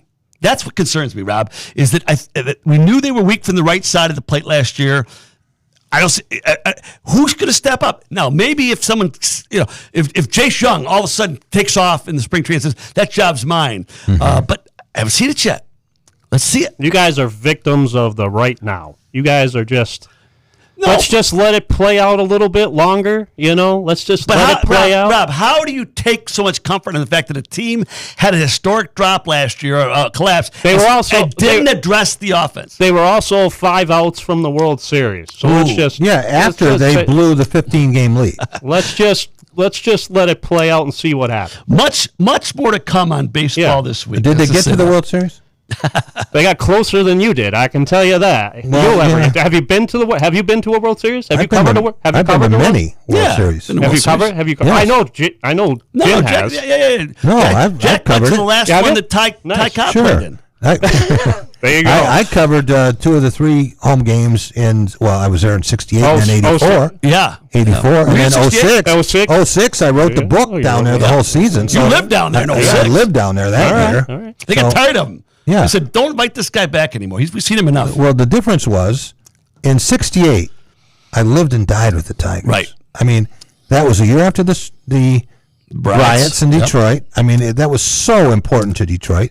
And then 84. You still lived in Detroit in 68, didn't you? I did. Yeah, I did. It was a huge, and there were 1.5 million people too. So you got a lot of neighbors. Yeah, and then 84. Covering it then, and then 2006. But more and more and more, you see how the bologna is made. And so, whether the Tigers win, it's not going to cost me 1 minute of sleep. Which was more disappointing, Jack? The 06 World Series against the Cardinals or the 13 World Series against the Giants? 13. Not even close. 13. The 06. More disappointing. By much. See, I think so, too. The Cardinals barely made it in. They were barely 500. The Tigers were so much better, and the pitchers couldn't field. The pitchers made like 8 errors. Yeah. Speaking of pitchers, what about that pitching staff against the Giants in 13? You mean to tell me that wasn't disappointing? Kung Fu Panda killed him. Yeah, but that wasn't the pitching that hurt him as much. It was lack of hitting, wasn't it? Didn't help him to win either. Yeah, I know. No, the Giants were much closer to the Tigers. That was almost a toss-up. Yeah. They were a heavy favorite. I disagree. I mean, they were a veteran team, the 13 team compared to the 06 team. They had good pitching. No, the 06 team was a younger team. You realize how bad the 06 Cardinals were? They were That's one of the worst teams ever to win the World Series. Yeah, sure. Yeah, but the Tigers weren't what they were in 13. They had a young Albert Pujols and nobody else you could identify. Yeah, Jim Edmonds. I loved him as a center fielder. Edmonds was a good player. How many Hall of Famers were on the team? It was only Pujols. That's it. Yep. So, why didn't we just start a fight with you guys? Are you guys going to be able to calm down after I leave, right? We got all year to argue about Yeah, exactly. Yeah, then, it's... well, the congratulations on getting your show back. If you follow the Tigers' reasoning, they are putting all in for the World Series this year by not trading Skubal. You know what I'm happiest about with the Pistons, Serge, this year? And the fact the Red Wings are going to be in the playoffs?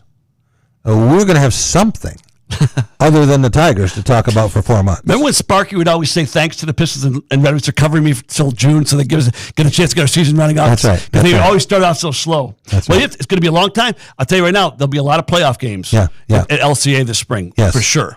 They're going to have to do what they haven't done before, Jim, because the last time that both these teams were good, the Pistons were at the Palace. I know the guy in charge of operations down there, and I asked him that same guy. I says, what's it going to be? Because he goes, we're ready for it. Don't worry about it. Because remember, when they first turned over from hockey to basketball, it took them 13 hours. How long does it take now? About an hour and a half.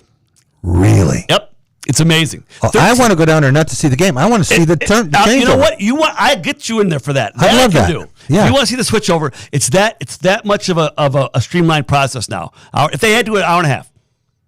People don't realize how that works, but that is an ice floor. A lot of it's mechanical. Yeah. A lot of it's just hard picking and moving. Yeah. Setting up, taking down. Yeah. And that building was designed for hockey. It was retrofitted for basketball. That's exactly. Right. That's right. Yep. But Jack, we can make that happen.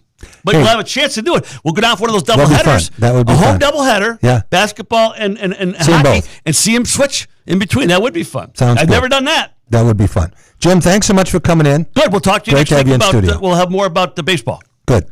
We will be back in just a minute, and we have a couple of standouts from the Izzone. There's only one more game for the Izzone. And a lot of them going on spring break, so said goodbye, but senior day is actually next week against Rutgers. How many Izzone members got to kiss the logo at the beginning of the floor? We will find out. Jack Costa and Ryan Lynch are going to join us momentarily here on The Drive with Jack. Dean Transportation is looking for compassionate people to join our team of school bus drivers and attendants. Visit deanjobs.com to see all openings. Dean Transportation provides paid training to obtain a commercial driver's license, increased starting pay, comprehensive benefits, and flexible schedules with no weekend shifts. No experience needed. Apply today at deanjobs.com and train for back to school season. That's DEAN jobs.com. Hey Jack, I'm looking for a lunch deal that actually scores. One North Kitchen and Bar has a 2 for $12 lunch combo, right, Jeremy? Absolutely. We can mix and match half sandwiches, salads, soups, or classics like cheese quesadillas and personal pizzas. Weekdays 11 to 2 and Saturdays from 10 to 2. One North. Easy win.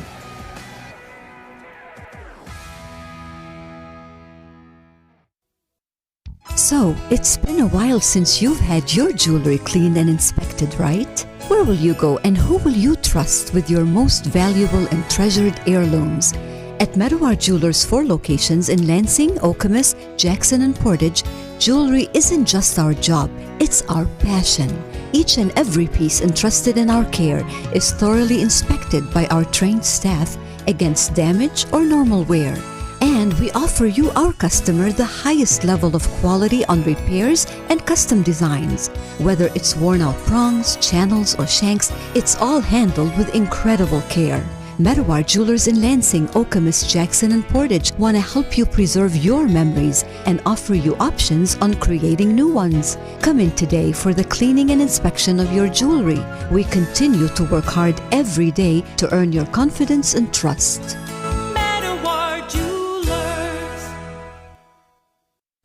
Jack Ebling here with my good friend Matt Sloan at Graf of Okemos. Great time to get a great vehicle. Fantastic time, Jack. 0% financing is back.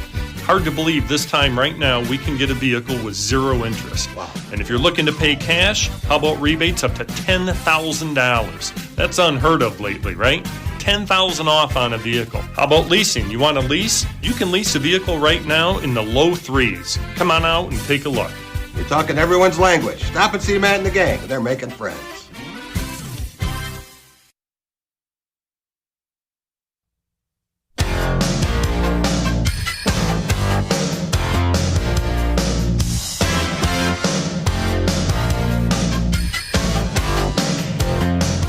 Welcome back. It is The Drive with Jack, the Spotlight Radio Network. You know, Rob, the last time we had our Izzone crew in here, they got rave reviews. Oh, we were breaking records. Yeah. Legitimately breaking records on this show. Flying in the chat room, and we're getting people saying, bring these guys back. So they wanted you to leave and have them do the show. A lot of people have wanted that. Unsuccessful wish. Two of the three are back today. Nick Kelly is not here, right? Not here. Where is he, Ryan? He is in West Lafayette for the Michigan State-Purdue game. Wow. Well, we're going to have him on Thursday. Looking forward to that. Yeah. And he was also talking about seeing some Pistons games. You know if he was going to get to do that or not. We're also joined by Jack Costa. Jack, you've always got something Michigan State on. I know that. I can tell in advance. Oh, yeah. How many different Michigan State clothing items do you have? I mean, I think Ryan can attest to this. It's probably over 100 for sure in terms of different. I mean, because all the summer out like shirts, shorts, pants, and then spring, fall like quarter zips and sweatshirts and coats and all that for winter too. So they pay you to wear that stuff? I wish. Yeah, maybe I should contact them about that. One day. One day. That's right. Yeah. Ryan, can you talk about Sunday? The last game for the Izzone. I guess they're going to fill up the seats somehow for the Rutgers game, but for you to be back there, and Tom was saying after the game he felt bad about a lot of things that happened, but one of them was he didn't send the Izzone out the way he wanted with a great win. You know, kind of a lackluster performance. Bruce Thornton owned Jeremy Fears Jr., and they had other, Jax is in foul trouble, 3 in the first half. So he was really not pleased with his team, but also the fact that he wanted to thank the crowd and what he said maybe one of the best years for the Izzone ever. Yeah, I get it. They didn't play the way they wanted to. I guess that could be part on us for not having the best game. I will say it's probably the quietest I've heard the Izzone in a while, which I guess we feed on how the team's playing at the moment. But still got the win. We beat Ohio State. That's a respectable opponent. Hold on 1 second, Ryan. Rob, we're still hearing Starship. There we go. Okay. Yeah, nonetheless, we got the win. Beat a respectable Ohio State team. Wasn't the best game, but still to hear Tom talking about it after the game, saying he wishes that he sent us out in a better way, it's just cool to hear because you don't hear other coaches saying the first thing they say is, I wish I gave a better performance for our students. Yeah. And that's what's different about here. Jack, what do you remember about the way this season started for the Izzone with the camp out? And it was pretty cool after Madness, right? Yes. And then I walked over there and hung out for a little bit. And I don't know what time you guys got to bed. Did you get to bed? I think a little bit. We did get a little bit of sleep, but nothing crazy. But for that weekend, that's something special that you don't really need any sleep for. Yeah, so, but part of the experience, right? Oh yeah, definitely. Yeah, definitely. So I was told now there are close to 5,000. Oh wow! Izzone members? Yeah. Is that the Can that be case? right? Yeah. Really? Yeah, two of the section leaders that we're going to have on, and they said, yeah, Jacqueline, Josie, and Anna, they said last night they thought there was close to 5,000 students. Wow. That's a ton compared to other programs. Oh, yeah. Yeah, that's something. It just shows how much our school cares about it. Yeah. And how much we just want to go back to the games every time. And Ryan, that's one of the things that has influenced a lot of people. You think, well, you don't base your decision based on a college basketball team. But that atmosphere, the whole environment here has made a lot of people decide they want to be Spartans. Oh, especially for athletics, too. It's cool to see. I think there's two of them right here. Yeah. It's especially cool. We saw like Samson Gash, the football recruit. He was at a game a few weeks back. Right. And then next thing you know, the Izzone's chanting his name. Next day he commits. It all adds up, and it's cool to see. Jack, what's the highlight of this season? There's many for me. I think the Arkansas win, that was where we kind of got to see, like, okay, this might be a little bit different. Because, the Cam Ward show? Yeah, the Cam Ward show. And knowing how we normally sometimes start out in the season against some of the tougher teams like Kansas and UNC and Duke, to be competitive with Duke and to beat Kentucky and UNC on neutral sites, and then to just go even other teams like Iowa, who is really having a good year. And there were Izzone members in New York City for the Champions Class. Yeah, I was one of them. You were there? Yeah, I was there. That was a great game. So, and that's where you were kind of like, okay, maybe this team is something different. So, Ryan, I thought the highlight in Breslin this year, and maybe in a couple of years really, was the overtime win against Illinois. I agree. It looked like they had it, and then there was a late foul, and they had to go to overtime. But I guess if you can get Illinois in overtime, they've lost 3 straight games all in overtime. Yeah. So, Michigan State won that, and that's, I think, the win of the year, certainly validated. Yeah, and I think great part for it was that stadium was the loudest I have ever heard a college basketball game in my 3 years here now. Nothing compares to how the Izzone is and gets, like, against Michigan it was loud, but against Illinois that was something. I think that was a good reason why they missed that shot at the end of the game. Jack, I have no idea what's in your bank account or how much student debt you have, but how much would you give, either financially or a work commitment, to play the Michigan game over in Breslin Center or be assured of a victory, reverse the score? Yeah, I would really have liked to beat them. Yeah, I'd probably say pretty much most of my bank account on that. So that would have been definitely a nice one to have. But like I said, when you look at the rest of our resume this season, it would have been nice. But I'm happy with all of our other wins too this season. Brian, what about the tournament? Michigan State might have the double bye, might have to play on Thursday, a chance, depending on how all the tiebreakers work out. And what they do, they still have 3 tough road games with Purdue, Indiana, and Michigan. Any of those teams that you definitely don't want to face, or any that you do? I mean, I would love to see Illinois again. Yeah. That would be an awesome matchup in the tournament. And honestly, anyone. Izzo's fired up for the Big Ten tournament because every matchup's going to be a test. It sets us up for March, and if we end up winning that Big Ten tournament, it will be earned. It's going to be a well-respected one, and I think this team could do it. I really do. I think they'd match up well against anyone, and I would love to see Michigan in the championship. Jack, would you say that you know a lot about Michigan State basketball history? You've followed it for a long time. A fair amount, yeah. Do you know about the relationship with Tom Izzo and Matt Painter, and before that with Judd Heathcote and Gene Cady, how close they were? Yeah, I do know. It's been a pretty good relationship. So a funny story, and Tom told it today, but there's a PS that he didn't tell. And Cady and Heathcote were golf buddies, and they had the same attitude. They'd fight you for a nickel. And Clem Haskins, who was the Minnesota coach, had a farm in Kentucky where he raised ostriches. Ostriches.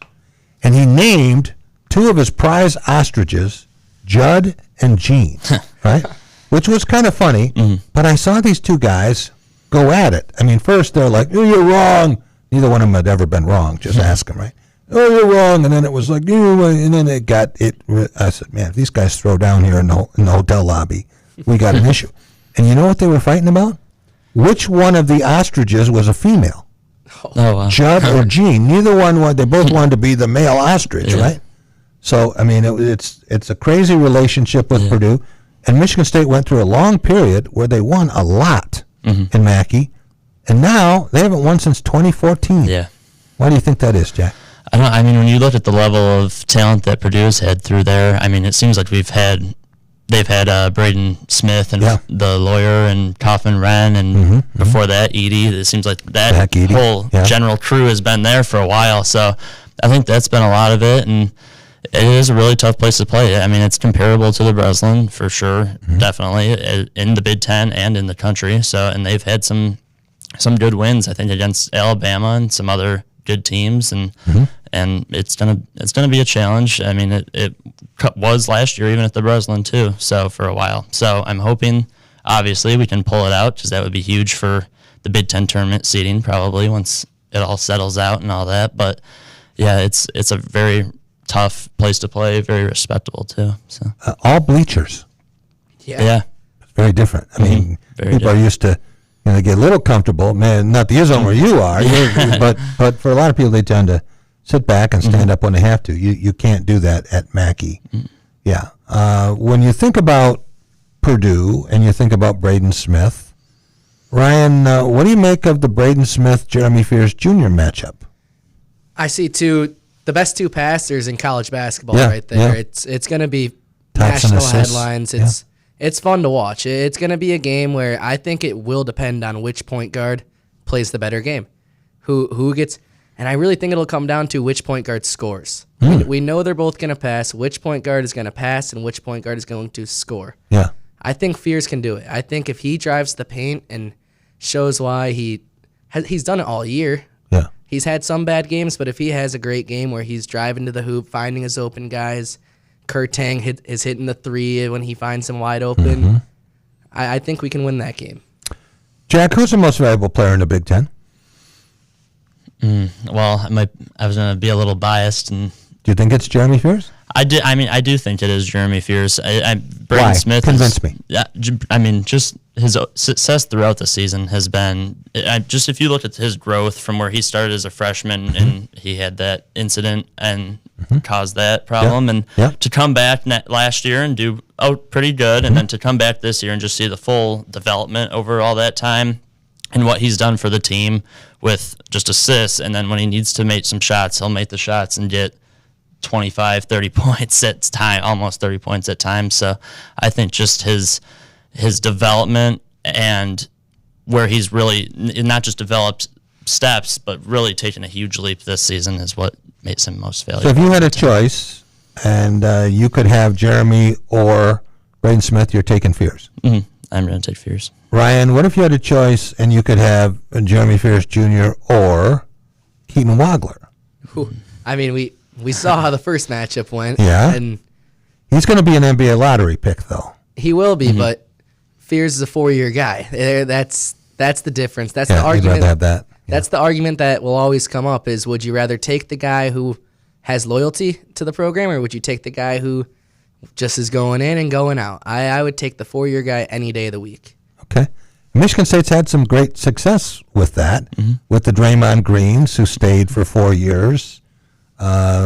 Morris Peterson, Cleves was there for 4 years. Morris Peterson was there for 5 years.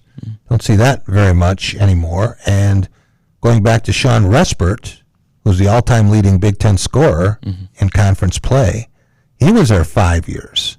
So, Michigan State's had a few guys leave early. We saw it last year with Jace Richardson.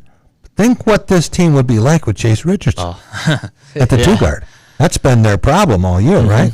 Who's going to step up at the 2 guard? Now it looks like Jordan Scott is going to become a terrific player. But it took a while. And in the meantime, he could have helped them somewhere else, could have helped them at the 3. And Jace Richardson, first-round draft pick. But I guess if you're going to go that early in the draft, you have to think about going. So yeah, definitely. Yeah.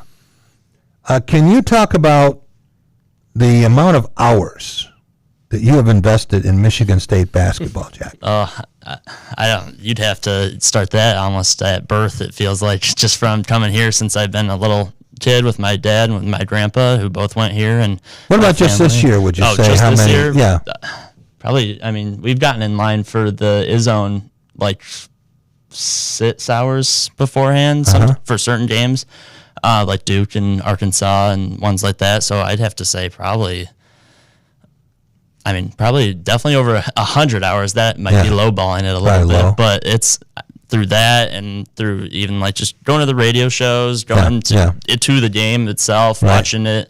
Show up at One North for the coaches show. Yeah. So and all videos, press conferences, all that. It's very considerable amount of time. Were you a Michigan State fan earlier than Ryan was? I am. I mean, if we're going off of that, I am. You were in the crib, right? You had the. Yeah, I had like the little onesie and little. What about you, Ryan? Yeah, can you match it? We both were Spartans from birth. He was born a couple months before me, so I He's guess got a he couple does, months on you. I guess he does have that, but yeah, we both were Spartans from day one. Both of our parents, same thing. If I said you guys could settle this argument with a 3-point shooting contest, who would win? I would. You would win. I'm gonna have to do it too. Yeah. Okay. If I said you were gonna settle it with a dunk contest, who would win? I might give that one to Jack. Yeah. He's Just got a the height. slight difference here. Yeah. How tall are you, Jack? I'm 6'3". Ryan? 5'10" on a good day. 5'9" though. Okay. Yeah, that's the Tom Izzo measurement. Which was kind of funny last night at his radio show, and Will Tiemann didn't even realize what he was saying. But he kept talking about Tom winning an award and being on a short list. He was on the short list and the short list. I'm thinking, like, well, what other kind of list could he possibly be on, right? I mean, he's not going to be on the tall list. Yeah. But he has been recognized for his work this year with the team. And people said, well, Michigan State's going to be down. They were picked 6th in the conference. Yep. Jack, do you think they have exceeded expectations given the non-conference part of the schedule? Oh yeah, definitely. I mean, going into that, when you see Arkansas with Calipari, when you see Kentucky, when you see Duke, UNC, in addition, that's just non-conference, and then going into the conference schedule, I thought they'd win 1, maybe 2. No one thought they'd go 3-1, and they could have beat Duke. Oh yeah, definitely. And that's what I had said beginning of the season. For those 4, I said if we could just go 500 in that stretch, and I would be more than happy. So to go 3-1 was definitely, and to be really competitive against Duke was very Ryan, nice. Did you watch the Duke-Michigan game Saturday night? I did watch that game. That was fun to watch. Yeah? Were you chanting "Go Duke"? I was rooting against Michigan. I wouldn't say I was cheering for Duke. Did the better team win? I think so. Yeah? There's an argument, but I think the better team won that game. And hey, we both were close against Duke. I think we got one more chance against Michigan. Right.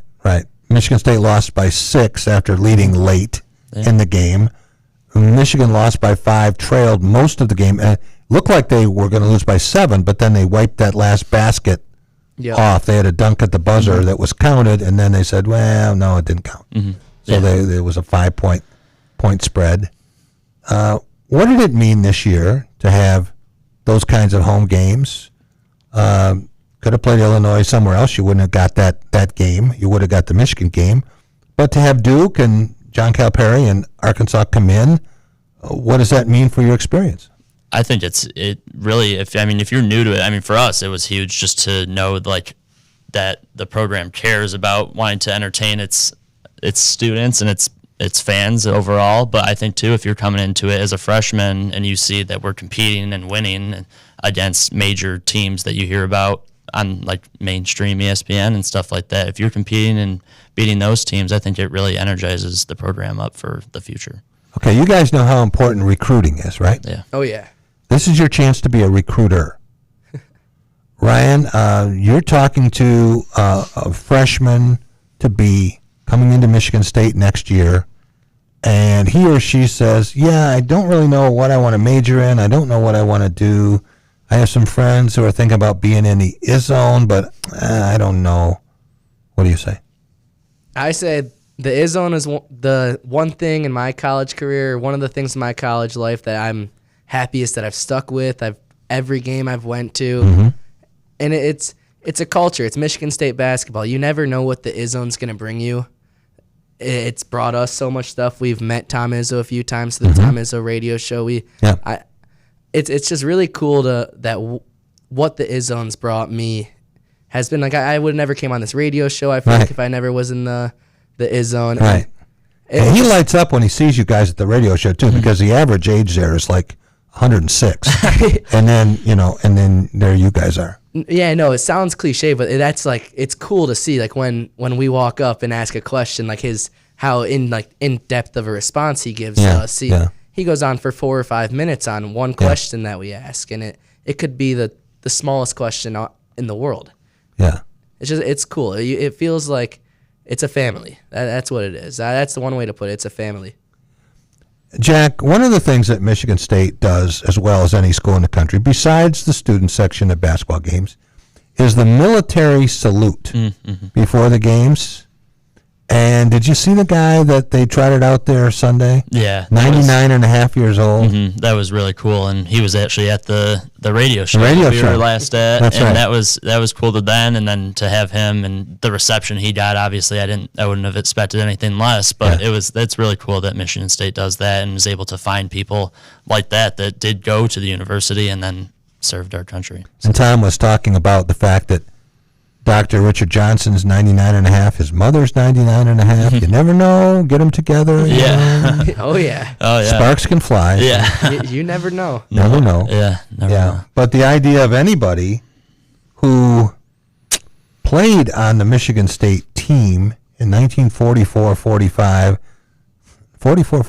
I mean, I wasn't born. I'm old. Yeah. So, and he is still going to every game, still goes to the coaches' shows, and to have him recognized, the thing that a lot of people couldn't believe, at the end of every war, there's a tradition in this country, it's called the Bell of San Michel, and some service person gets to ring that bell to signify the end of the war. He did it. Yeah. End of World War II. That's special. Yeah. That's really cool. Yeah. And then to be a doctor here for 40 years. Yeah. Not here, not Michigan State, but, in East Lansing. And so it's a pretty cool story, the way it all came together. Yeah, very definitely. Cool, yeah. So your Final Four, Jack, who's going to be in it? I'm going to go, depending on, I don't, obviously, can't see the future with who's going to end up in what region, but I'm going to go with Michigan State, Final Four. I'm going to go with Duke. Okay. And then I'm also going to go with Houston, and I'm also going to go with, we'll throw Illinois in there. Okay. Two Big Ten teams, right? In 2005, Michigan State and Illinois were both in the Final Four in St. Louis. Both lost to North Carolina, the eventual champion. All right, Ryan, what's your Final Four? Start off with Duke and Michigan State, the two teams that I think those are my write-ins. I might be a little biased. Yeah, little. I hate to say it. The guys down the road. You have Michigan in it? I have Michigan in my Final Four. They're a good team. Yeah. And the final team, a little bit of a sleeper team, I'm going to go with UConn. I'm going to go with UConn as the fourth team to make it. Yeah. Maybe at like a 4 or 5 seed. What 3 seed. Yeah. UConn. Okay. Yep. Michigan State played UConn in the exhibition game. Yeah. So who would you like Michigan State to face? Could you imagine what it'd be like in this state if it was Michigan State and Michigan for the national championship? Oh my! No thanks. Yeah, that would. I don't know if I want it, but it would be cool. You have friends Yes. from school who are in Ann Arbor? Oh, yes. Yep. A lot of them, yeah. Do a lot of trash talk, or would you not talk to them that week? Or We do a lot. Yeah?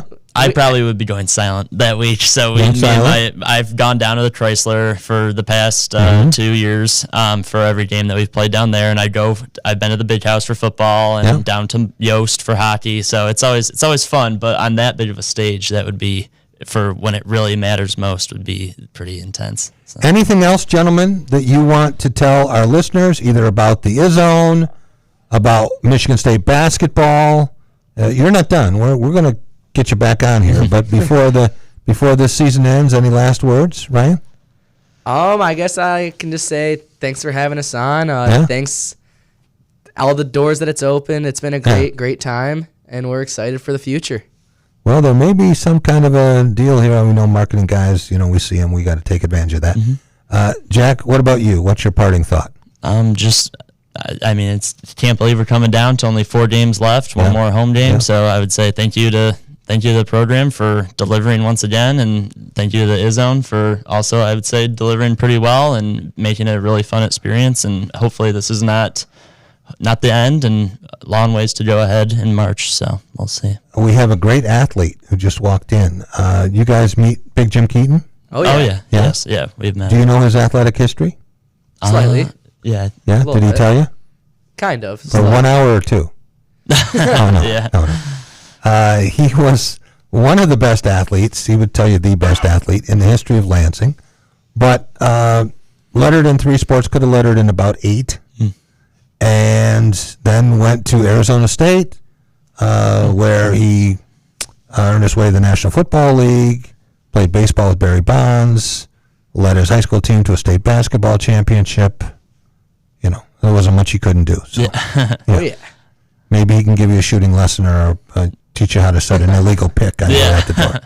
Yeah. Gentlemen, thanks so much. Really appreciate it. Thank you. Jack Costa and Ryan Lynch from the Izzone. We'll be right back with Jim Keyton Jr. up next on The Drive with Jack. Jack Ebling here with my good friend Matt Sloan at Graph of Okemos. Some great product here in early 2026. You got it, Jack. Here at Chevy, we have, backed by popular demand, the all-new Bolt.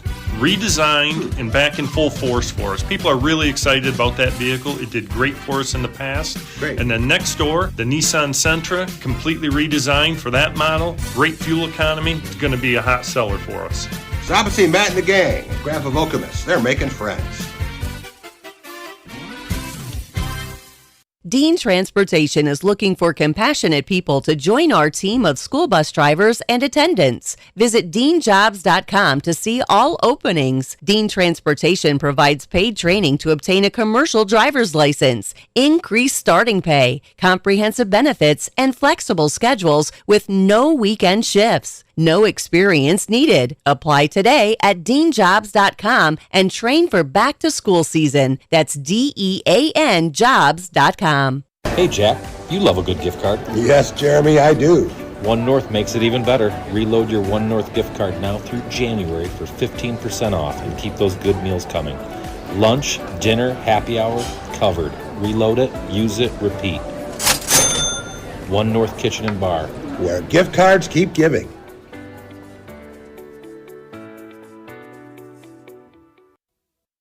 So, it's been a while since you've had your jewelry cleaned and inspected, right? Where will you go and who will you trust with your most valuable and treasured heirlooms? At Meadowar Jewelers' 4 locations in Lansing, Okemos, Jackson, and Portage, jewelry isn't just our job, it's our passion. Each and every piece entrusted in our care is thoroughly inspected by our trained staff against damage or normal wear. And we offer you, our customer, the highest level of quality on repairs and custom designs. Whether it's worn out prongs, channels, or shanks, it's all handled with incredible care. Meadowar Jewelers in Lansing, Okemos, Jackson, and Portage want to help you preserve your memories and offer you options on creating new ones. Come in today for the cleaning and inspection of your jewelry. We continue to work hard every day to earn your confidence and trust.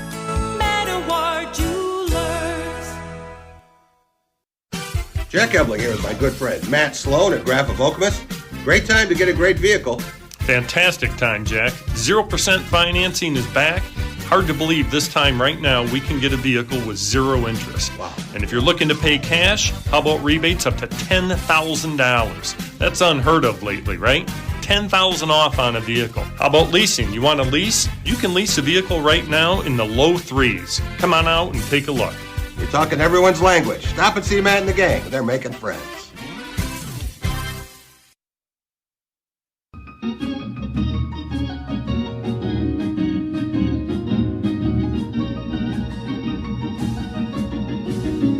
Welcome back. It is the Drive with Jack Spotlight Radio Network. Jack Ebling here. Producer Boston Rob and my guest. He is, of course, the host of Keys to the City. That is Jim Keyton Jr. getting ready, taping another show shortly. Jim, during the break, we get to talking, and then Rob has to remind us we're doing a show. But the idea, you have your Bible in front of you here, and the commitment to Christ. How important was this to you early in your life, and did you come to it later? Well, Jack, I'm sad and happy to say I've always known about Christ. I went to church as a kid. It was part of our family upbringing. Went to Sunday school, went to Bible school, went to catechism so I could play football in the Catholic League in 8th grade.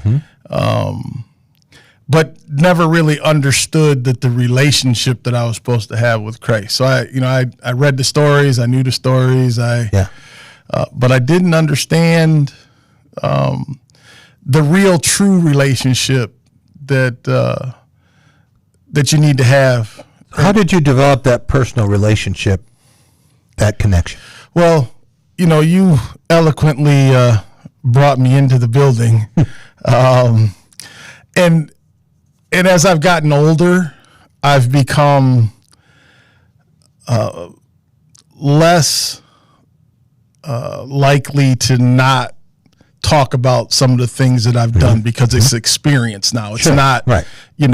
So I'm a little more bold in saying that I do believe that I was the best athlete that went. It's not from a prideful standpoint. The good Lord just blessed me with more gifts than anybody should have had. And I say that all the time. I wasn't worthy of it, but I was blessed to have it. I was blessed to have parents that helped me to develop as an athlete. I was blessed to have great coaches that, taught me to reach as high as I could. And Solomon talks about the fact that the best thing it is for a man is to just live with joy in his heart, because you live, you have joy, you enjoy the life that you have here, understanding that it's just a place where we're hanging out for a while. It's not our eternal home. Right. But while you're here, I want you to have a good time. But he also lets us know, the Lord does, that we're going to have troubles. But he confirms to us and commits to us and promises to us that we don't have to worry because he's overcome the world. So it's like, okay, I can live with that. And so, what it really came down to for me to really develop that humbling relationship, for I owe my existence to him, started with, being incarcerated and saying, hey, big fella, I got to sit you down because you've done everything that anybody in the world as a man would, want to do, being able to be a great athlete, being exposed to Division I sports, baseball and football, getting drafted into the NFL, playing. But all those things that I did because I thought it was me, because I was the guy. Yeah.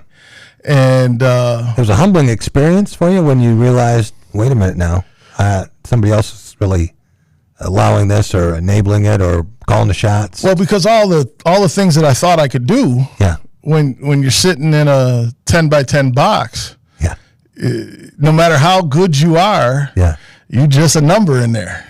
Right. And it caused me pause. I tell everybody this story that I was like 10 days away from clearing up all the mess that I had gotten myself into. And than somebody else who, like, I won't say. Reality is I was 10 days away from getting it cleared up. Yeah. And then I wasn't. Yeah. And then it was like, I don't recommend it for anybody, but it was the best thing that ever happened for me. Just like I always say, my mom and dad, I don't say that they're the best mom and dad in the world, but they were the best mom and dad in the world for me. Yeah.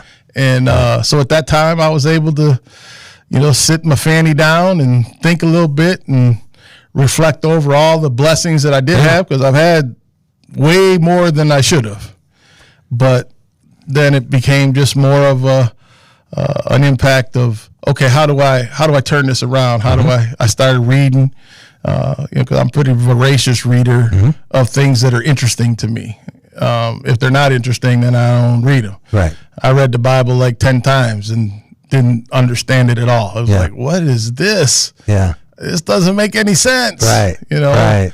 And then you find other people that, expound on it a little bit more. And then I find expositories that I can get into. And then I find other guys that are way smarter than me that I can read, and they actually put it in a system where, okay, that makes sense. I understand that. I can, because the worst thing in the world as a Christian, in my opinion, is that you're a Christian and somebody asks you, well, why do you believe what you believe? And you say, because the Bible says so. Right. So when did you realize that you had been, in effect, benched from society for a reason, that there was something beyond just you going there, that there was a greater motive? I'd say it probably about, I'm going to say about 6 months in. And I started meeting guys that had given their lives to the Lord, and we're walking the yard and having conversations, and it really just became a fellowship thing. You were ready. And I wasn't interested in anything else. Yeah. It's like I've done everything. Yeah. I had the ability to, I know what it's like to be a millionaire. I know what it's like to grow up poor, but I didn't know I was poor. Right. But and everything in between. I've met presidents. I've dated senators' daughters. Jack, I can't say enough how lucky that I've been in my life. So, but when it really boiled down to it, no matter how much money I had, no matter, family, how much support I had, life still comes down to choices. Right. And you make choices. Sometimes when you make them in the heat of the moment, you don't make good ones. You think they are at the time, because you're not thinking in the big picture. And I think with coming to Christ, my biggest learn, if you will, is the bigger picture, the more than just today, looking at it from an eternal perspective. And saying, I'm just thankful that he was patient enough to wait for my big dumb butt to finally sit down and say, oh, okay. Because I'm all about learning. I love to learn. I don't, Inquisitive. And I'm never at a place where I think that one thing, that I believe, if I believe something, that I can't be dissuaded to unbelieve it. But you just need to be ready to have a really good conversation with me for that. Don't just say it because. And you have to have a conversation with yourself. Then we go measure it against what the Word of God says, because that's my ultimate, standard. And it's funny because people, because I've done a lot of things that I wish I hadn't have done. Yeah. And people want to use that as a candlestick to measure everything that's been, it's like, I try not to judge anybody based on the situation, because I know when pressure was on me, I made a decision that 99 times out of 100 I wouldn't make. Yeah. But fear has a way of leaning and pushing you into a direction that, you don't want to go. We all do things that I think most of us do anyway. There may be a few narcissists out there who don't, but most of us realize, that really wasn't the smartest thing. I really screwed that up or whatever. So I don't judge people by the mistake they make on their worst day. I evaluate how they respond to that. Do they learn from it? Are they repentant? Are they better afterward? And if you go and you're an axe murderer, then you've done some irreparable damage. But money, that's paper. So I think people who can respond and learn and become better people are people that I tend to gravitate to. One question I don't think I've ever asked you. Mm-hmm. Okay, so when you are with the other inmates and they look at you and they see, wow, this guy was in the National Football League, or this guy was a college star and played, he played with Barry Bonds. So do they look at you differently? Do they elevate you, or do they challenge you? Yes. Yes.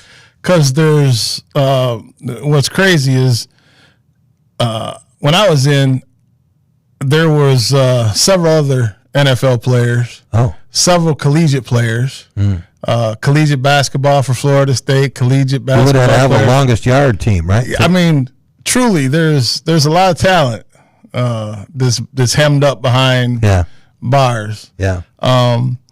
Some guys, I would say guys that have been in for a while and have kind of gone out of their rabidness, if you will, 10 years or so.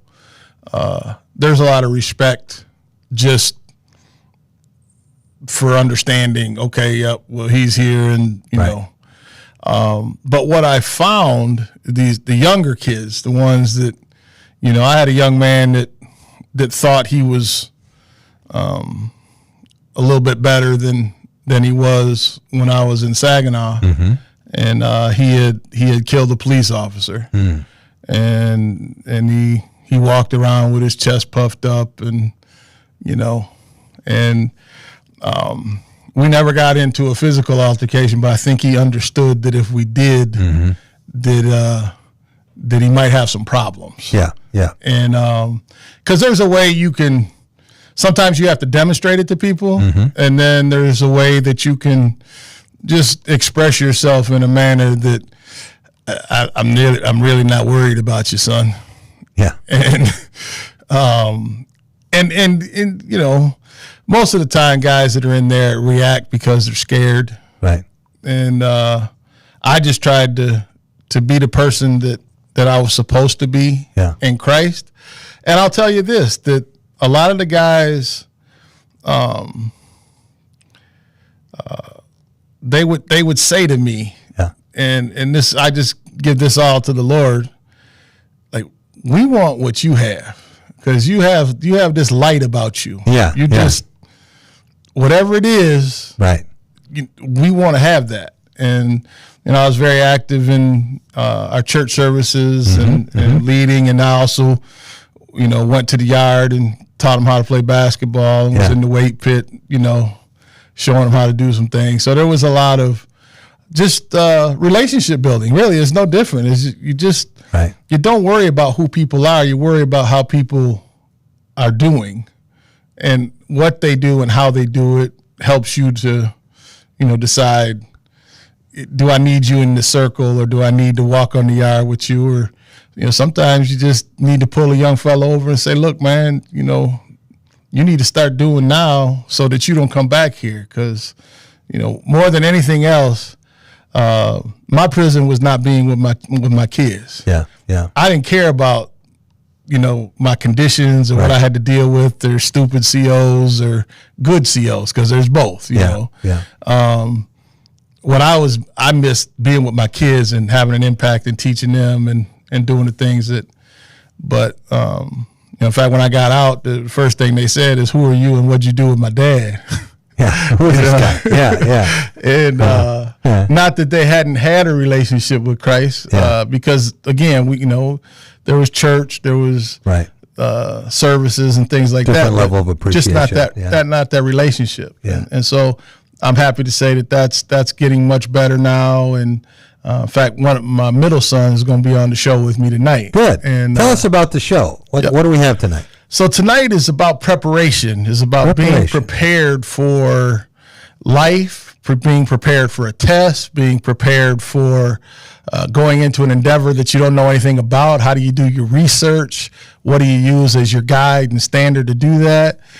Both spiritually and preparing ourselves for eternal life, as well as preparing ourselves to be successful here on earth, because we are here to be successful on earth and be a light to those that are lost in the darkness. And so we're going to talk about that. I got a childhood friend who grew up on the east side of town, and then for whatever reason, I don't, maybe I hit him in the head too hard, I don't know, but he ended up going over to Sexton. Oh. He finished at Sexton. You still consider him a friend? Well, I consider all of us friends when we're not competing against each other, right? It's like, I love you. Even the one from Grand Lynch? That's not Lansing.